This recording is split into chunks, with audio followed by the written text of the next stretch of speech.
Hello students. मैं Mohammad Sarfaraz Nawaz commerce की इस ई लर्निंग क्लास में आपका वेलकम करता हूं। आज की इस क्लास में हम जिस टॉपिक को डिस्कस करेंगे उस टॉपिक का नाम है फाइनल अकाउंट्स। फाइनल अकाउंट्स का दूसरा नाम फाइनेंशियल स्टेटमेंट्स भी होता है। एक बिजनेस हो या फिर कोई कंपनी हो या फिर कोई इंटरप्राइज हो, इन सब का एक ही मेन एम रहेगा कि वो जो अकाउंट्स मेंटेन कर रहे हैं उसमें क्या प्रॉफिट आ रहा है या लॉस आ रहा है। प्रॉफिट या फिर लॉस को फाइंड आउट करने के लिए, मालूम करने के लिए अकाउंट्स को प्रिपेयर किया जाता है, मेंटेन किया जाता है।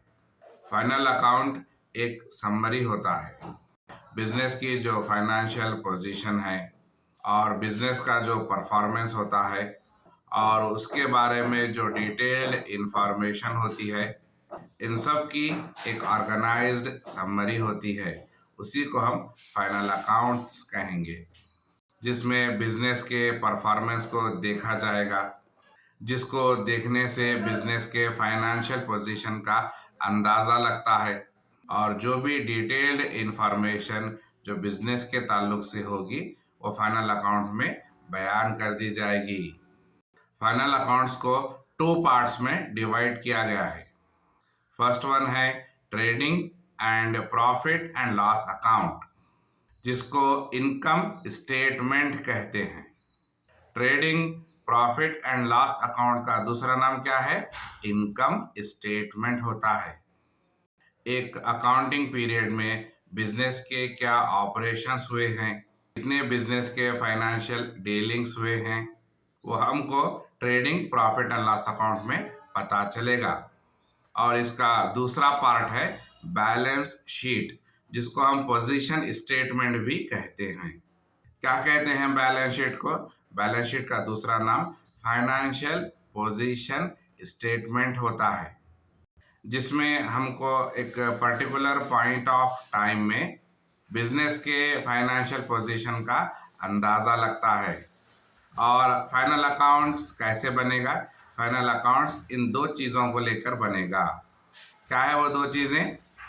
पहले नंबर पर है trading and profit and loss account, जिसको हम इनकम स्टेटमेंट कहेंगे। और दूसरा है बैलेंस शीट, जिसको हम फाइनेंशियल पोजीशन स्टेटमेंट कहेंगे।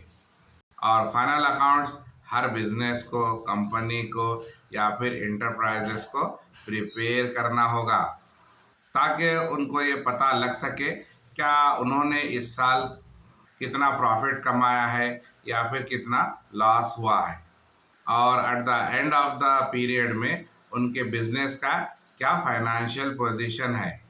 तो इन सारी चीज़ों को फाइंड आउट करने के लिए फाइनल अकाउंट्स प्रिपेयर किया जाता है। तो क्लियर हुआ फाइनल अकाउंट्स क्या होता है। और किसी भी बिजनेस का जो ट्रेडिंग पीरियड होता है वो क्वार्टरली हो सकता है, हाफ ईयरली हो सकता है और ईयरली भी हो सकता है।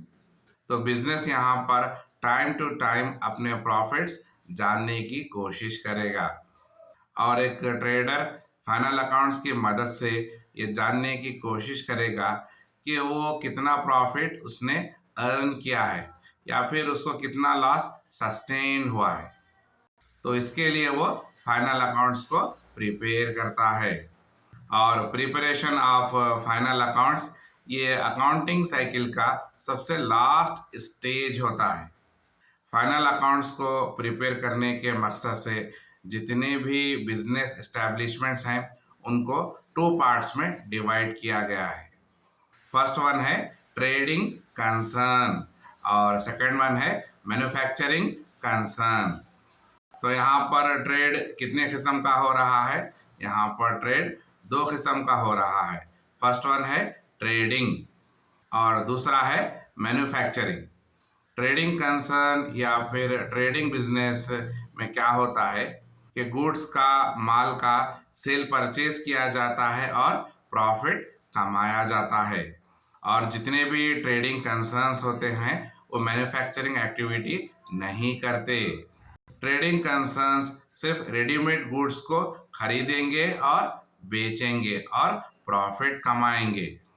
और ट्रेडिंग कंसर्न्स में कितना माल खरीदा गया है और कितना माल सेल किया गया है और कितना प्रॉफिट आया है या फिर कितना लॉस हुआ है, इन सब चीज़ों को मालूम करने के लिए trading concerns, trading and profit and loss account और बैलेंस शीट को प्रिपेयर करेंगे। तो ट्रेडिंग कंसर्न्स क्या प्रिपेयर करेंगे? ट्रेडिंग कंसर्न्स 3 चीज़ें प्रिपेयर करेंगे। पहले ट्रेडिंग अकाउंट, सेकंड नंबर पर प्रॉफिट एंड लॉस अकाउंट और तीसरे नंबर पर बैलेंस शीट। और हर ट्रेडिंग कंसर्न इन 3 चीज़ों को प्रिपेयर करेगा। और दूसरे होते हैं मैन्युफैक्चरिंग कंसर्न्स। मैन्युफैक्चरिंग कंसर्न्स चीज़ों को तैयार करते हैं। कैसे तैयार करते हैं? पहले वो रॉ मटेरियल खरीदेंगे और एक फिनिश्ड प्रोडक्ट बनाएंगे और बाद में उसको सेल करेंगे। तो मैन्युफैक्चरिंग कंसर्न में क्या हो रहा है? इसमें रॉ मटेरियल्स को लेकर एक फिनिश्ड प्रोडक्ट बनाया जा रहा है और बाद में उसको सेल किया जा रहा है। तो मैन्युफैक्चरिंग कंसर्न्स भी फाइनल अकाउंट्स को प्रिपेयर करेंगे। तो मैन्युफैक्चरिंग कंसर्न्स पहले क्या बनाएंगे वो लोग फाइनल अकाउंट में? फाइनल अकाउंट में वो सबसे पहले मैन्युफैक्चरिंग अकाउंट बनाएंगे, दूसरे नंबर पर ट्रेडिंग अकाउंट बनाएंगे और उसके बाद प्रॉफिट एंड लॉस अकाउंट बनाएंगे और सबसे लास्ट में बैलेंस शीट बनाएंगे। तो यहाँ पर आपको डिफरेंस मालूम हुआ कि ट्रेडिंग कंसर्न्स में और मैन्युफैक्चरिंग कंसर्न्स में क्या फ़र्क है। Trading concerns trading account, profit and loss account और बैलेंस शीट प्रिपेयर करेंगे, जबकि manufacturing concerns manufacturing account, trading account, profit and loss account और बैलेंस शीट प्रिपेयर करेंगे। तो फाइनल अकाउंट्स में क्या होता है, क्लियर हुआ? फाइनल अकाउंट्स एक बहुत बड़ा टॉपिक है। फाइनल अकाउंट के इतने बड़े टॉपिक को हम अपने एक वीडियो में डिस्कस नहीं कर सकते। तो फाइनल अकाउंट से रिलेटेड हर एक टॉपिक को हम सेपरेटली डिस्कस करेंगे। तो आज की इस क्लास में आपने क्या सीखा? आज की इस क्लास में आपने सीखा कि फाइनल अकाउंट्स क्या होते हैं और उनको क्यों प्रिपेयर किया जाता है और कौन प्रिपेयर करते हैं और फाइनल अकाउंट्स में क्या क्या होता है। आज के लिए बस इतना ही। आई होप कि आपको आज की ये फाइनल अकाउंट्स की क्लास समझ में आई होगी। तो हमारी इस क्लास को यहीं पर रोकते हैं और मिलते हैं अपने नेक्स्ट क्लास में। तब तक के लिए अपना ख्याल रखिए और अपडेट होते रहिए और हर रोज़ कुछ नया चैलेंजिंग सीखिए। Thank you.